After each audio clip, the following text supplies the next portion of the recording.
The Book of Enoch opens with a cosmic story that begins in heaven. But unlike the fall of Satan described elsewhere, this is about a different group of angels with a different motivation and far more disturbing consequences.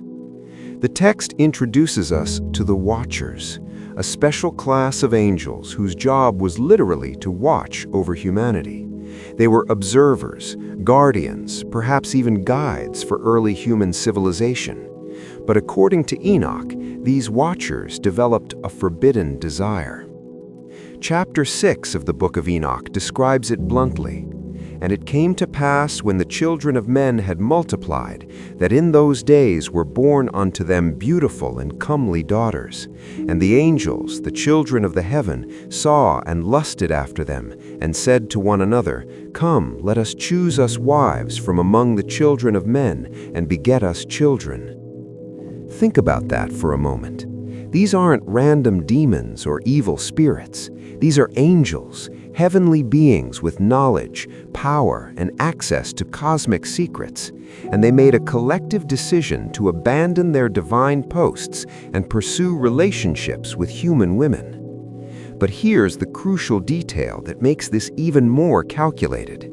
They knew it was wrong. The text makes clear this was a conscious rebellion. Their leader, Semjaza, worried that he alone would bear the responsibility for a great sin. So he made the other angels swear an oath, binding themselves together in this act of rebellion. Safety in the numbers. If they were all guilty, the punishment might be lessened.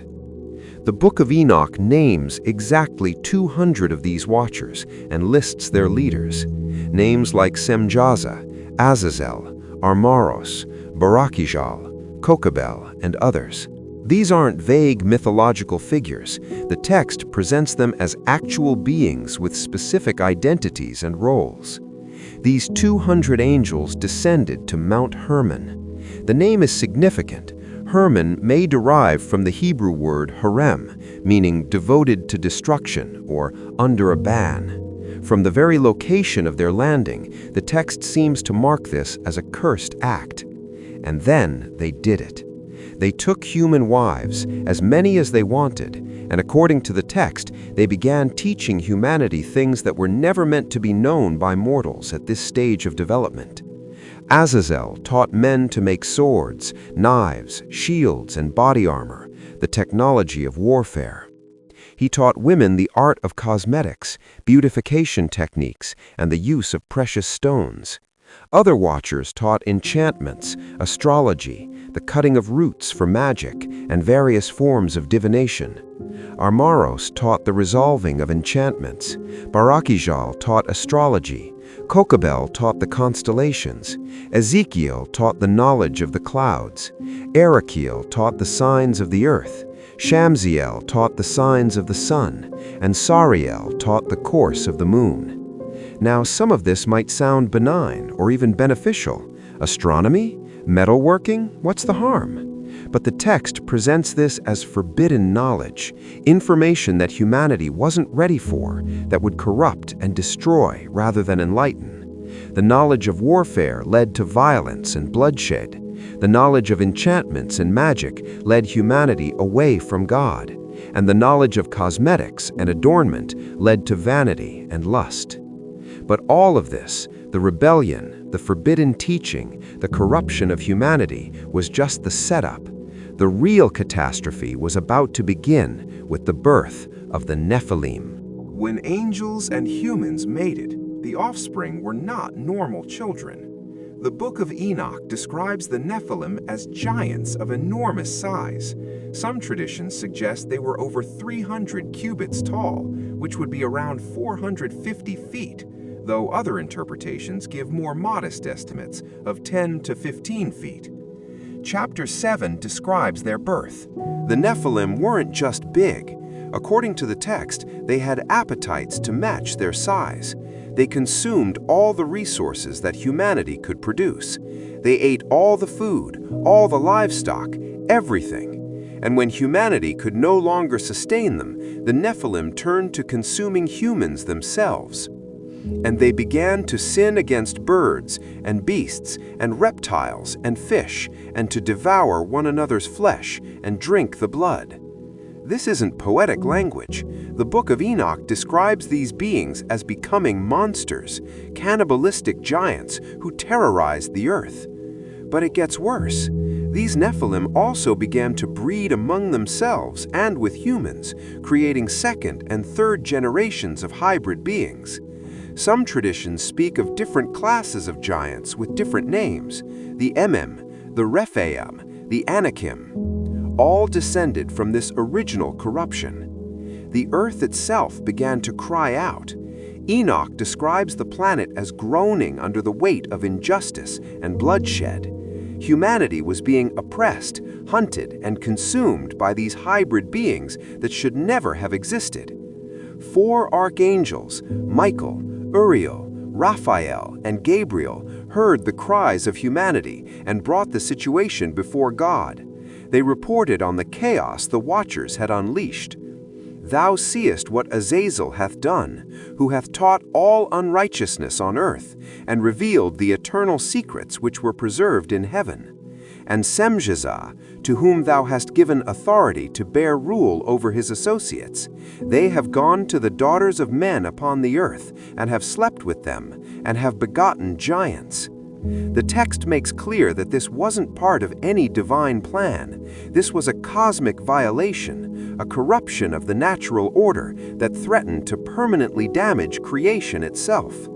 The mixing of angelic and human essence created beings that were abominations, too powerful for humans to resist, too numerous to ignore, and too wicked to be allowed to continue. Humanity was on the brink of complete extinction or enslavement. Something had to be done, and according to the Book of Enoch, God's response was both immediate and catastrophic. God's judgment comes in multiple phases according to the Book of Enoch, each targeting a different aspect of the rebellion. First, the archangel Uriel is sent to warn Noah, called here the son of Lamech, about the coming flood. He's told to prepare, to build an ark, because God is about to purge the earth of the corruption the Watchers introduced. The flood narrative we know from Genesis is here given additional context. It wasn't just about human wickedness in general, but specifically about eliminating the Nephilim and the genetic corruption they represented. Second, the archangel Raphael is commanded to bind Azazel hand and foot and cast him into darkness. The text describes a specific location, a desert called Dudal, where Azazel is imprisoned under sharp rocks covered with darkness, destined to remain there until the final judgment. His punishment is particularly severe because he was the chief teacher of forbidden knowledge. Third, the archangel Gabriel is sent to destroy the Nephilim. He's told to go to the bastards and the reprobates and to the children of fornication and destroy the children of the Watchers from amongst men. They're to be set against each other, made to kill one another in violence. Their own destructive nature would be turned against them. And fourth, Michael is commanded to bind Semjazah and the other Watchers who participated in the rebellion. They would be imprisoned in valleys of the earth for 70 generations until the time of final judgment. But before their imprisonment, they would be forced to watch as their children, the Nephilim, destroyed each other and were destroyed by the flood.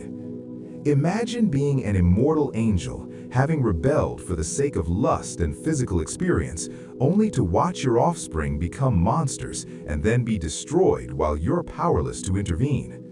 The text describes the Watchers witnessing the slaughter of their children and being overcome with grief. But here's one of the most intriguing parts of the Book of Enoch. It claims the Nephilim, when they died, didn't simply cease to exist. Being hybrid creatures, part angel, part human, their spirits didn't go to the afterlife like human souls. Instead, these spirits remained on earth as demons. Chapter 15 explains, "And now the giants who are produced from the spirits and flesh shall be called evil spirits upon the earth, and on the earth shall be their dwelling. Evil spirits have proceeded from their bodies, and as they are born from men and from the holy Watchers is their beginning and primal origin, they shall be evil spirits on earth, and evil spirits shall they be called." This is a stunning claim. According to the Book of Enoch, the demons that plague humanity, the evil spirits, the forces of temptation and oppression, aren't fallen angels themselves, but rather the disembodied spirits of the dead Nephilim. These spirits are forever earthbound, unable to find peace, driven to continue corrupting humanity as a sort of spiritual continuation of their physical existence. The flood destroyed the physical bodies of the Nephilim, but their spiritual essence remained, prowling the earth, seeking to inhabit, oppress, and corrupt. It's why, in this interpretation, demons seem so focused on humanity specifically. They're the ghostly remnants of creatures that were half human themselves. After describing the fall of the Watchers and the coming judgment, the Book of Enoch shifts to Enoch's personal experiences. And what he describes is essentially an ancient astronaut narrative, a tour through multiple heavens, encounters with angels, and visions of places beyond human understanding. Enoch describes being taken up from the earth by angels. He travels through the heavens. The text sometimes refers to 7 heavens, other times 10, each with its own characteristics and inhabitants. He sees the storehouses of snow, hail, and rain. He observes the paths of the sun and moon, understanding how celestial mechanics work from a cosmic perspective. He visits the place where the Watchers are imprisoned, seeing them in chains, awaiting judgment. He's asked by them to intercede on their behalf, to plead their case before God. Enoch attempts to do so, writing out a petition for their forgiveness, but the response from God is clear. There will be no mercy for the Watchers. They knew what they were doing. The consequences must stand. Enoch also sees the future paradise, what we might call heaven, where the righteous will dwell. He sees the places of punishment where the wicked will be tormented. The text provides detailed descriptions of these locations, their characteristics, and who will end up where based on their deeds. One particularly fascinating section describes Enoch's visit to the Tree of Life and the Tree of Knowledge. He learns about their purposes, why they were placed in Eden, and what their fruits truly represent. The text treats these as literal trees with specific properties, not mere metaphors. He's also shown the tablets of heaven, cosmic records where everything is written down, every deed, every thought, every consequence. Nothing is hidden from the divine accounting. This idea of heavenly records would later become central to Jewish and Christian eschatology. Throughout these journeys, Enoch is taught about the movements of celestial bodies with remarkable precision. The Book of Enoch contains what some have called ancient astronomical knowledge, descriptions of solar and lunar cycles, the paths of stars, and calendrical calculations. Some scholars suggest this represents genuine ancient astronomical observation, while others see it as mystical cosmology. Enoch is also shown visions of the future, the coming judgment, the messianic age, the final defeat of evil. These apocalyptic visions share common themes with later biblical books like Daniel and Revelation, and many scholars believe the Book of Enoch influenced these later texts. The purpose of all these revelations becomes clear. Enoch is being prepared to be a witness. He's shown these things so he can write them down, so humanity will understand what happened, why it happened, and what's coming next. He's a bridge between the human and divine realms, uniquely positioned to communicate truths that would otherwise remain hidden. The Bible itself, while brief, confirms the basic narrative. Genesis 6, verse 4 states, "The Nephilim were on the earth in those days, and also afterward, when the sons of God went to the daughters of humans and had children by them. They were the heroes of old, men of renown." This single verse aligns with the Book of Enoch's account, but provides almost no detail. Interestingly, the phrase, "and also afterward," suggests the Nephilim or similar beings appeared again after the flood. And indeed, later biblical passages mention giants in Canaan. When Moses sends spies into the Promised Land, they report seeing giants, the Anakim, and feeling like grasshoppers in comparison. Goliath, the famous giant defeated by David, is described as being over 9 feet tall and may have been descended from these post-flood giant populations. The Book of Numbers mentions that the Nephilim were there, and we seemed like grasshoppers in our own eyes, and we looked the same to them. The Book of Deuteronomy mentions Og, king of Bashan, whose bed was 13 feet long. These aren't metaphorical descriptions. The text presents them as literal giants. Outside the Bible, ancient Sumerian texts speak of the Anunnaki, powerful beings who came from the heavens and interbred with humans. While the details differ, the core narrative of divine beings coming to Earth and creating hybrid offspring is strikingly similar. Greek mythology is filled with similar stories. The Titans, the offspring of gods and mortals, like Hercules and Achilles, the Gigantes who warred against the Olympian gods, all echo the theme of powerful hybrid beings born from divine human unions. In Hindu texts, the Daityas and Danavas are described as powerful beings born from the union of celestial beings and earthly women. Their stories involve similar themes of pride, rebellion, and eventual destruction. The Epic of Gilgamesh, one of the oldest known works of literature, describes Gilgamesh himself as 2/3 god and 1/3 human, a hero of superhuman strength and size. His companion, Enkidu, is described as being created by the gods but living among beasts until civilized. The themes of beings who bridge divine and human nature permeate the text. Even in later Jewish texts, the story of the Watchers and Nephilim continued to be told. The Book of Jubilees, another apocryphal text, provides an expanded version of the story with additional details. The Dead Sea Scrolls, discovered in the mid-20th century, contain fragments of the Book of Enoch and other texts that reference the Watchers and their offspring. What's remarkable is the consistency of these accounts across cultures and time periods. While the names change and specific details vary, the core narrative remains. Powerful beings from the heavens came to Earth, interbred with humans, taught forbidden knowledge, and produced giant offspring who became tyrants and monsters, ultimately necessitating divine intervention to prevent the complete corruption of humanity. So, why did religious authorities ultimately decide to exclude the Book of Enoch from the biblical canon?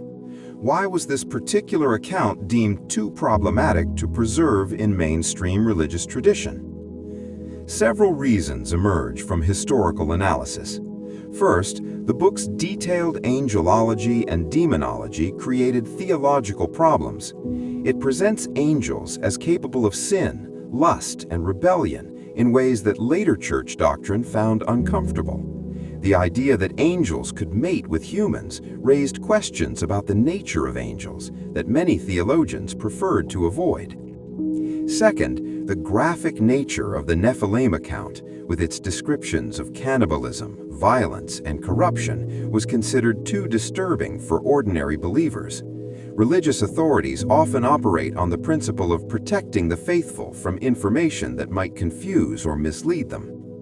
Third, the books claim that demons are the spirits of dead Nephilim rather than fallen angels, contradicted the demonology that was developing in mainstream Christianity. The church preferred a simpler narrative. Demons are fallen angels who followed Satan in his rebellion. The Book of Enoch's more complex account didn't fit this framework. Fourth, the vivid descriptions of multiple heavens, cosmic geography, and Enoch's journeys through these realms seemed too fantastical to some, too much like pagan mythology. As Christianity tried to distinguish itself from surrounding religions, texts that seemed too similar to Greek or Persian mythological traditions were viewed with suspicion. Fifth, questions about authorship created doubts. While the book claims to be written by Enoch himself, scholars could tell it was actually composed much later, likely in the 3rd to 1st centuries BCE. This gap between claimed authorship and actual composition made it seem less reliable than texts whose authorship could be more clearly established. Finally, the book's presence in only some Christian communities, notably the Ethiopian Church, rather than widespread acceptance, made it easier to exclude.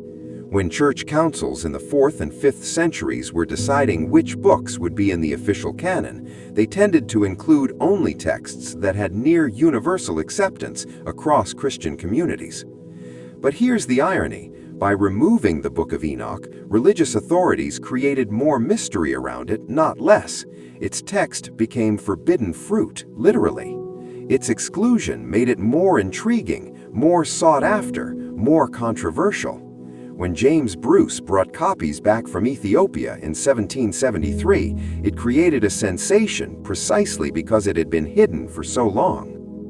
In modern times, the Book of Enoch has inspired numerous interpretations, ranging from the purely metaphorical to the literally extraterrestrial.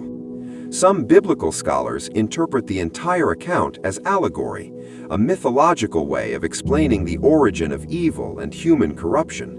In this view, the Watchers represent the human tendency toward forbidden knowledge and immoral behavior, while the Nephilim symbolize the violent, tyrannical rulers of the ancient world.